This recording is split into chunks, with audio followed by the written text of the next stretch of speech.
Donc là, je vais vous parler de comment réussir sa psychothérapie. Donc si vous ne l'avez pas déjà vu, je vous invite à regarder la vidéo justement qui s'intitule Comment rater sa psychothérapie. Et donc évidemment, comment la réussir?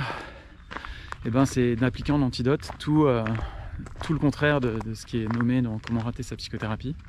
C'est-à-dire de travailler dans la stabilité, dans la durée.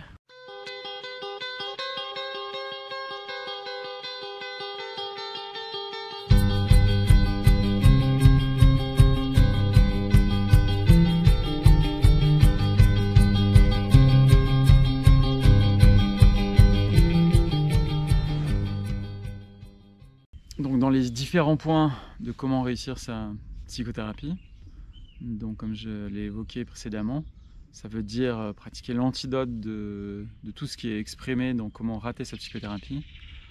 Et donc il y a plusieurs points que je vais évoquer. Donc premier point, c'est de travailler dans la régularité, la stabilité. C'est qu'à partir du moment où vous avez trouvé la personne de confiance avec qui vous voulez faire ce cheminement, ne faites plus la girouette. Mettez le feu sous l'alambic et allez jusqu'au bout du travail. Et la décision d'arrêter, c'est pas quelque chose qui va venir de votre mental, de votre intellect. C'est quelque chose qui va venir de votre intériorité. À partir du moment où la relation au soi, la relation à votre essence divine, à votre connexion profonde s'établit, il y a une évidence que vous pouvez continuer le chemin et que le thérapeute, il est en vous, il est en interne. Et à ce moment-là, voilà, la relation qui a été établie, la relation thérapeutique qui a été établie avec la personne avec qui vous avez choisi de cheminer, de travailler, elle a accompli sa mission.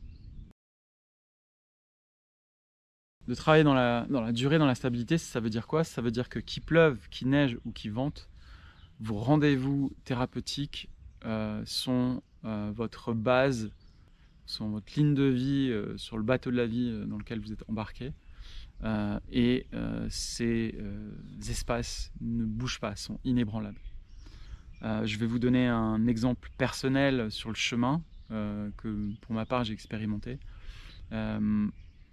La thérapeute avec qui j'ai travaillé, donc j'ai travaillé avec une première thérapeute, moi c'était sur une durée de 15 ans. Donc je travaillais avec une première thérapeute, puis j'ai travaillé avec une deuxième thérapeute. On avait des rendez-vous sur une base, à un moment donné on avait des rendez-vous sur une fréquence de 3 semaines. Et cette fréquence de 3 semaines, pour moi, qu'il pleuve, qu'il neige ou qu'il vente, c'est des rendez-vous qui avaient lieu. Il m'est même arrivé, en étant en voyage, à l'époque c'était en Inde, je me rappelle encore, de faire ma séance de psychothérapie sur le toit d'un immeuble en Inde. C'était à Bodh Gaya d'ailleurs.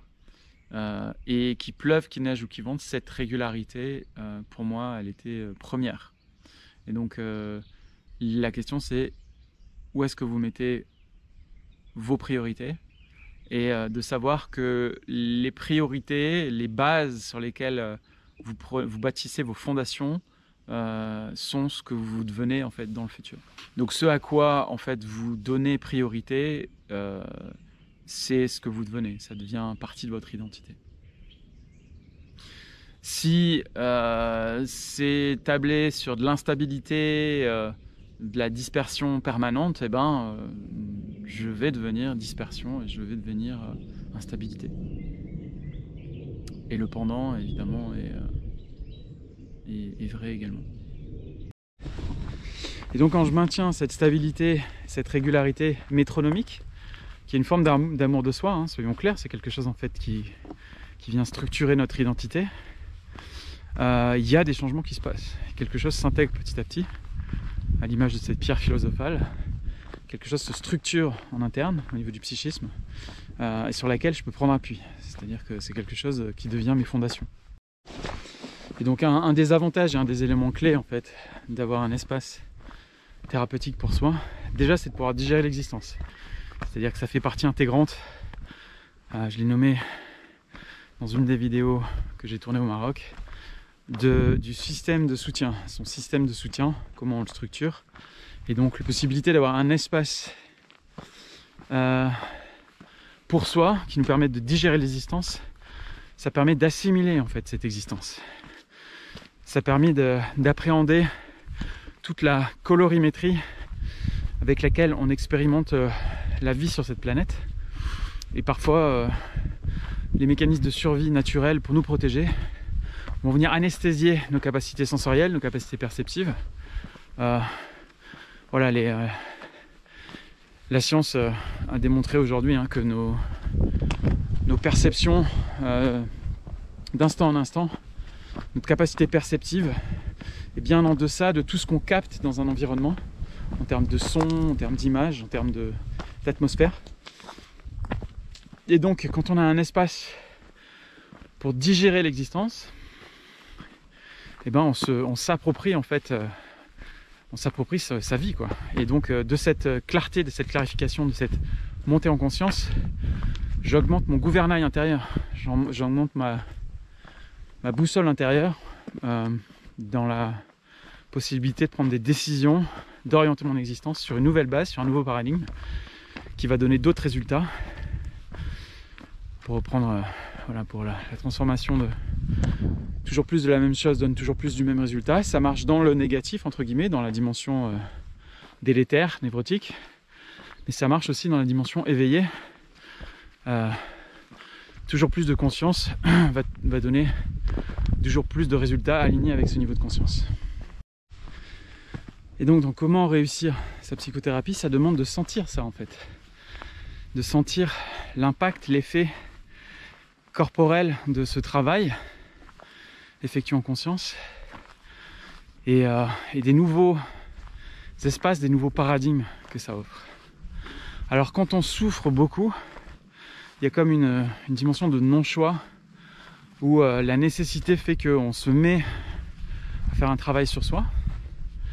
Après, les pièges arrivent aux endroits où on commence à récupérer cette autonomie et on n'a pas complètement alchimisé le plomb. Et en fait, on va utiliser cette autonomie, mais sur une base d'un paradigme réactif qui va venir percer l'alambic, le faire fuiter.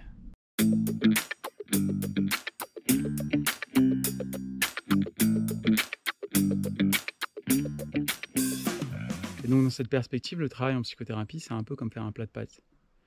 Si quand vous commencez à vouloir faire des pâtes, vous arrêtez le feu sous les pâtes toutes les 2 minutes, elles vont jamais être cuites.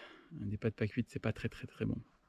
Et maintenant, ce que je vous propose dans la vidéo suivante, ça va être d'analyser quels sont les mécanismes inconscients qui peuvent nous faire arrêter une thérapie de la même manière qu'une relation, qu'un travail, n'importe quel projet dans lequel on est engagé. Et donc on va rentrer dans les arcanes de la psychologie jungienne. Et je vais vous inviter à explorer un concept de la psychologie jungienne qu'une fervente disciple de Jung a magnifié en la personne de Marie-Louise von Franz. Et le concept qu'on va explorer ensemble, c'est celui du puer aeternus, de l'adolescent éternel, de l'adolescente éternelle. J'espère en tout cas que ces quelques éléments déjà vous auront inspiré. À nouveau, c'est pas gravé dans le marbre ce que je vous partage, c'est subjectif, c'est le fruit de mon expérience personnelle en tant que professionnel et en tant que pratiquant dans le domaine de la psychothérapie. Faites-vous votre propre expérience parce qu'in fine, c'est celle-là qui compte. Dans le domaine de la psychothérapie, comme dans tout domaine, il y a un point clé qui paye et c'est la notion de discipline. Alors discipline, parfois les gens ont un peu du mal avec parce que c'est associé à de l'obligation, du devoir. Moi j'aime bien prendre la racine de discipline au sens de disciple au sens d'approfondir l'enseignement d'une discipline et de pouvoir se l'approprier. Et à ce moment-là, quand vous rentrez dans cette perspective de discipline, en fait, l'engagement que vous mettez dans cette discipline, c'est le scellage de l'alambic. Voilà.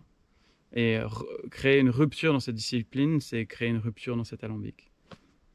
À vous de voir, si vous aimez les pâtes pas cuites, chacun est libre.